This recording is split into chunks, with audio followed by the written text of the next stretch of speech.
아낌없이 나무라고 하는 이 동화를 보면 그 나무가 소년을 위해서 자기의 모든 것을 다 내어줍니다. 마지막에는 밑둥밖에 남지 않았는데 그것도 이제 노인이 된 그 소년이 앉을 의자가 되어준다, 그렇게 이야기를 합니다. 아낌없이 주는 나무의 이야기를 들으면서 여러분은 누구가 생각이 났습니까?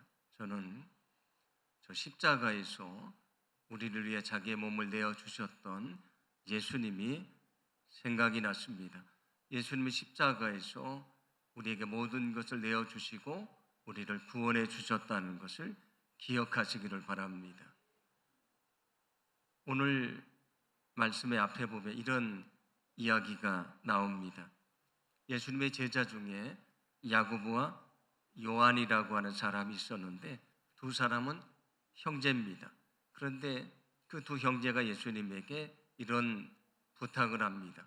예수님의 나라가 이루어지면 우리를 하나는 오른편에 하나는 왼편에 앉게 해주십시오. 그렇게 부탁을 합니다. 예수님의 나라에서 가장 높은 자리에 앉게 해달라, 그런 부탁이 되는데 예수님의 제자들이 12명이지 않습니까?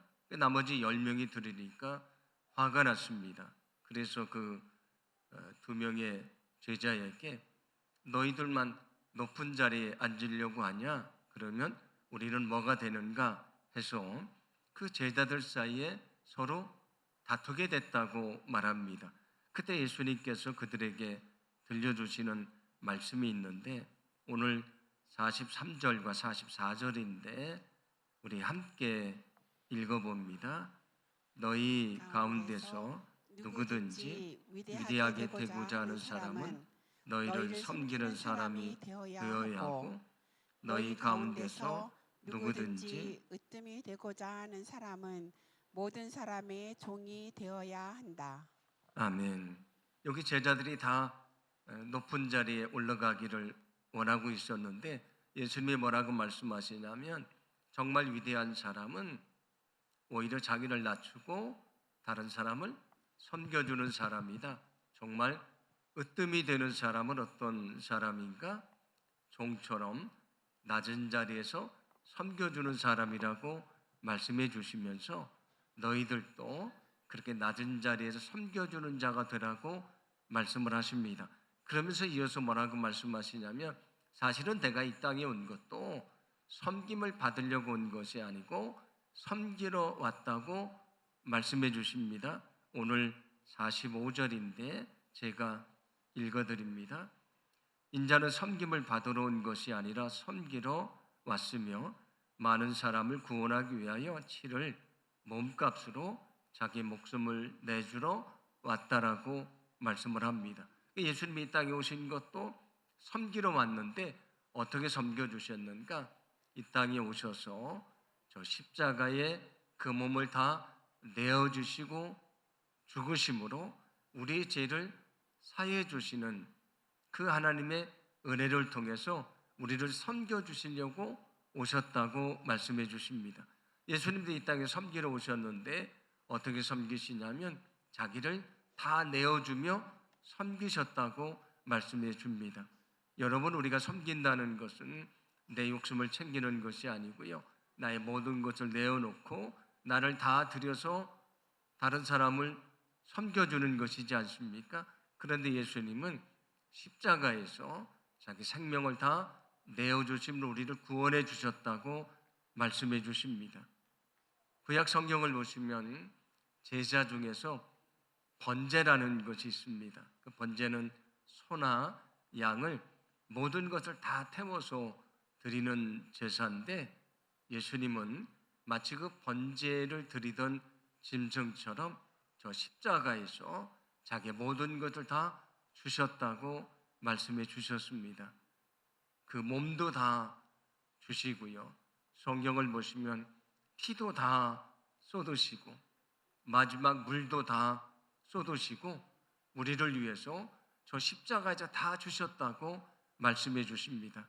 아까 우리가 함께 봤던 아낌없이 주는 그 나무가 소년에게 모든 것을 아낌없이 다 주었던 것처럼 예수님은 우리를 위해 모든 것을 아낌없이 다 주시고 우리를 구원해 주셨다는 것을 기억하시기를 바랍니다. 이처럼 예수님은 십자가에서 우리를 위해 모든 것을 아낌없이 다 내어 주셨습니다. 우리가 그 사랑으로 구원받아 하나님의 자녀가 됐는데 얼마나 감사한 일입니까? 오늘 예배를 드리는 우리 교회학교 친구들이나 오늘 예배하는 모든 분들이 이 예수님이 아낌없이 우리를 위해서 모든 것을 내어 주셨다고 하는 그 놀라운 은혜를, 그 사랑을 기억하는 귀한 시간이 되기를 간절히 소망합니다. 우리가 정말 그 사랑을 알 때에, 그 사랑을 마음속에 품을 때에 우리가 여러 가지 힘들고 어려운 일이 있지만 우리가 늘 하나님 앞에서 감사하는 믿음의 삶을 살게 될 줄로 믿습니다. 찰스 스탠리라고 하는 사람이 쓴 책 중에 용서라는 제목의 책이 있는데 거기 이런 이야기를 들려줍니다. 어느 날 어머니가 그 소년인 아들에게 몸이 불편해서 휠체어를 타고 있는 할아버지의 점심을 좀 갖다 주라고, 챙겨 주라고 얘기를 했습니다. 그래서 그 소년이 그 일을 시작을 하는데 시간이 좀 지나고 나니까 하기가 싫습니다. 귀찮고요. 그래서 엄마에게 이렇게 말합니다. 엄마, 이제 난 못하겠어요. 하기 싫어요. 전에 하던 대로 엄마가 할아버지의 점심을 챙겨주세요. 그렇게 얘기를 합니다. 그때 그 엄마가 아이를 앉혀놓고 이렇게 얘기를 합니다. 이제 너도 어느 정도 컸으니까 할아버지에 대한 이야기를 들려줄 때가 된 것 같다.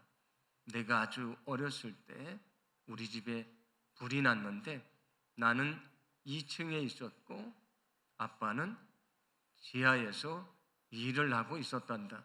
그런데 나는 내가 아빠하고 함께 있다고 생각을 했고 아빠는 내가 나와 함께 2층에 있다고 생각을 했다. 그래서 불이 났을 때 급하게 빠져나왔는데 나와서 보니까 내가 없는 거야. 우리가 얼마나 당황스럽고 놀랍겠니? 그런데 그렇게 불이 타오르는 그 집에서 너를 담요에 싸서 그 불 속에서 뛰쳐나오는 사람이 있었는데 그분이 바로 너의 할아버지였단다. 그때 할아버지는 큰 화상을 입게 됐고 상처를 입어서 평생 휠체어를 타고 살게 됐단다. 너를 불에서 구원해내려고, 너를 구해내려고 할아버지가 저런 상처를 받게 됐다라고 얘기를 해줍니다. 그때 그 소년의 두 눈에서 눈물이 흐르게 되고요. 그 소년은 아무 말 없이 그 식사를 챙겨서 할아버지의 방으로 들어갔다는 그런 얘기입니다. 손자를 구원해내려고, 건지려고 자기 생명도 아끼지 않고 불 속에 뛰어들었던 할아버지의 사랑으로 그 아이가 그 불 속에서 건짐을 받게 되지 않았습니까? 예수님이 저 십자가에서 자기 생명도 아끼지 않고요, 다 내어주심으로 우리가 구원받아서 하나님의 자녀가 됐습니다. 그런데 그것은 우리가 자격이 있어서 받은 것이 아닙니다. 우리가 정말 착해서, 우리가 선한 일을 많이 해서, 우리가 죄가 없어서, 우리가 능력이 많아서 예수님이 그렇게 하신 것이 아니고요, 우리가 선하지도 않고 죄도 많고 우리가 부족한 것이 많지만 정말 나를 사랑하셔서 예수님이 나를 구원하시려고 십자가에 그 몸을 다 내어 주신 것입니다. 그래서 성경은 우리가 그렇게 구원받는 것을 은혜라고 말합니다. 그 은혜라고 하는 것은 내가 일을 해서 받는 것이 아니고요, 내가 아무것도 하지 않았는데, 받을 자격이 없는데 사랑으로 주는 것을 은혜라고 말합니다. 제가 전에도 한번 설명을 해드렸는데 엄마가 심부름을 시켜서 그 심부름을 해서 용돈을 주면 그것은 은혜가 아닙니다. 일한 것에 대해서 받는 것인데, 어느 날 엄마 친구가 집에 와서 자기는 한 것도 아무것도 없는데 지갑을 열어서 그 아이에게 용돈을 주면 그게 은혜라는 겁니다. 내가 아무것도 하지 않았는데 받을 자격도 없는데 받는 것이 은혜입니다. 그래서 성경은 이렇게 말씀하는데, 에베소서 2장 8절입니다. 함께 읽어봅니다. 하나님의 은혜로 여러분은 그리스도를 믿어 구원을 받았습니다. 그것은 여러분의 힘으로 된 것이 아니라 하나님의 선물입니다. 아멘. 우리가 선해서 정말 착한 일을 많이 해서 받게 된 것이 아니고요. 우리가 죄가 많지만 하나님의 사랑으로 우리가 값없이 아무 조건 없이 그 사랑을 받게 됐다. 그래서 우리는 은혜로 구원받았다고 말씀해 줍니다. 여러분, 선물이라는 것도 역시 마찬가지지 않습니까? 아낌없이 주는 것이 선물이지 않습니까? 그런 것처럼 우리가 하나님의 은혜로 구원받아서 하나님의 자녀가 됐고요. 예수님의 십자가의 은혜로 구원받아 하나님의 자녀가 됐습니다. 우리가 지금 예수님의 고난을 기억하는 시간을 보내고 있는데, 오늘 예배를 드리는 모든 분들이 우리가 그 은혜로 구원받아서 하나님의 자녀가 됐다는 것을 기억하고요. 그 은혜에 감사하는 귀한 시간이 되기를 간절히 소망합니다. 우리는 늘 마음속에 하나님이 나에게 이런 값없는 은혜를 주셨다. 내가 그 사랑을 받을 만한 자격도 없는데 나를 사랑해 주셨다고 하는 그런 은혜에 대한 늘 감사한 마음이 있기를 소망합니다. 우리가 그 은혜를 기억하고 감사할 때에 하나님이 기뻐하시고요, 우리에게 정말로 더 많은 은혜를 우리에게 베풀어 주실 줄로 믿습니다. 그게 정말 은혜로 구원받았다는 사실을 알고 있는 사람의 삶이라는 것을 성경은 말씀해 줍니다. 내가 그 사랑을 받을 수 없는데, 그 은혜를 받을 수 없는데 그 사랑과 은혜를 받게 됐습니다. 그러면 우리가 어떻게 살아가야 되겠습니까? 예수님이 십자가에서 자기를 다 내어주셨던 것처럼, 우리를 섬겨주셨던 것처럼 우리도 우리의 것을 다 내어주고 사랑하고요, 다른 사람을 섬겨주며 살아가야 됩니다. 사랑은 저절로 되는 것이 아니고 우리 자신을 내어줄 때 사랑할 수 있는 것이지 않습니까?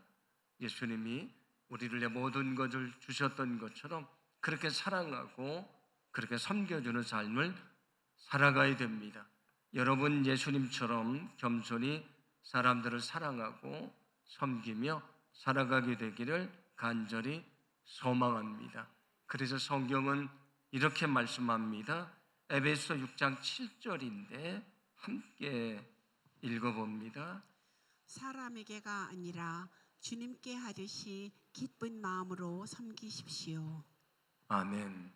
예수님이 십자가에서 자기를 다 아낌없이 내어주심으로 우리를 사랑해 주시고 우리를 섬겨주셨는데, 그 사랑과 섬김을 아는 사람은 어떻게 살아가라고 말씀합니까? 예수님처럼 우리가 만나는 사람들을 예수님을 대하듯이 섬겨주고 사랑해 주라고 말씀해 주십니다. 예수님도 이렇게 말씀하신 적이 있습니다. 지극히 보잘것없는 사람, 작은 사람에게 한 것이 내게 한 것이다 라고 말씀을 하십니다. 우리 어린 교회학교 친구들이, 학교에 가면 친구들이 있는데 그 친구들을 대할 때 예수님처럼, 예수님을 대하는 것처럼 잘 대해주라고 말씀하시는 것이고요. 우리 가정 안에도 부모님이 있고 형제가 있지 않습니까? 그 가족들을 예수님을 대하는 것처럼 잘 대해주라고 말씀을 하고요. 우리 교회 안에 성도들이 있지 않습니까? 그 성도들을 예수님을 대접하는 것처럼 잘 대해주라고 말씀을 하고요. 우리 직장에 가면 직장 동료가 있는데 그분들을 예수님을 잘 대해주는 것처럼 대해줘라, 사랑해줘라, 섬겨줘라. 그게 예수님의 사랑을 아는 사람, 그 은혜를 아는 사람이라고 말씀해 주십니다.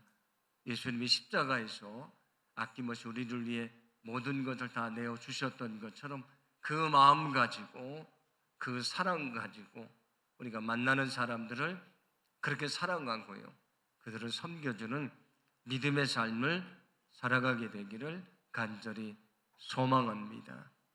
예수님은 저 십자가에서 우리를 위해 아낌없이 다 내어 주셨습니다. 그래서 우리가 구원받아 하나님의 자녀가 됐는데, 오늘 예배 가운데 우리가 그 사랑을 알고 그 사랑을 깨닫고 그 사랑을 마음 깊이 경험하고요, 우리도 그 사랑으로 사랑하며 살겠다고 결심하는 귀한 시간이 되기를 간절히 소망합니다. 오늘 여기서 우리가 정말 주님을 만날 때에 우리가 그 사랑을 알게 되고요, 그 사랑대로 우리가 정말 사랑하는 믿음의 삶을 살게 될 줄로 믿습니다.